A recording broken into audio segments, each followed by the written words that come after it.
ఒక అద్భుతమైనటువంటి నిర్ణయాన్ని తీసుకున్నారు నారా లోకేష్ తన మంత్రిత్వ శాఖ ద్వారా.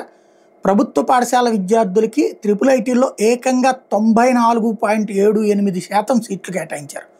టోటల్గా ప్రభుత్వానికి సంబంధించి నూజివీడులో 1002, ప్రైవేట్కి 8, ఆర్కే వ్యాలీలో 983కి ప్రభుత్వం విద్యార్థులైతే 27 మంది మాత్రమే ప్రైవేట్ విద్యార్థులు.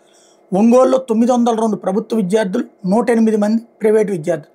శ్రీకాకుళంలో 942 మంది ప్రభుత్వ విద్యార్థులు, 68 మంది ప్రైవేట్ విద్యార్థులు. రాజీవ్ గాంధీ వైజ్ఞానిక సాంకేతిక విశ్వవిద్యాలయం ఆధ్వర్యంలోని ట్రిపుల్ ఐటీల్లో 94.78% సీట్లను ప్రభుత్వ పాఠశాలలో చదివిన విద్యార్థులు సాధించినట్టు ప్రవేశాల కమిటీ చైర్మన్ కులపతి మధుమూర్తి ఓ ప్రకటనలో చెప్పడం, ట్రిపుల్ ఐటీల్లో ప్రవేశాలకు ఎంపికైన విద్యార్థుల జాబితాను మంత్రి లోకేష్ ఎక్స్ వేదికగా విడుదల చేయడం.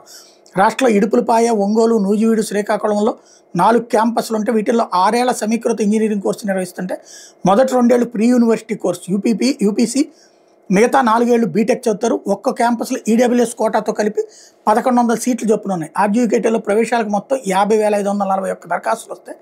వాటిల్లో నుంచి 4 క్యాంపస్లు కలిపి 4,040 మందితో ఎంపిక జాబితా ప్రకటించారు. క్రీడలు, ఎన్సీసీ, మాజీ సైనికోద్యోగుల కోటాలకు సంబంధించి మరో 360 సీట్లకు సంబంధించిన జాబితాను విడుదల చేయాల్సి ఉంది. మొత్తం సీట్లో ప్రభుత్వ బడుల్లో 10వ తరగతి చదివిన విద్యార్థులు 94.78%, ప్రైవేట్ పాఠశాలలో చదివిన వాళ్ళు 5.22% సీట్లు సాధించారు.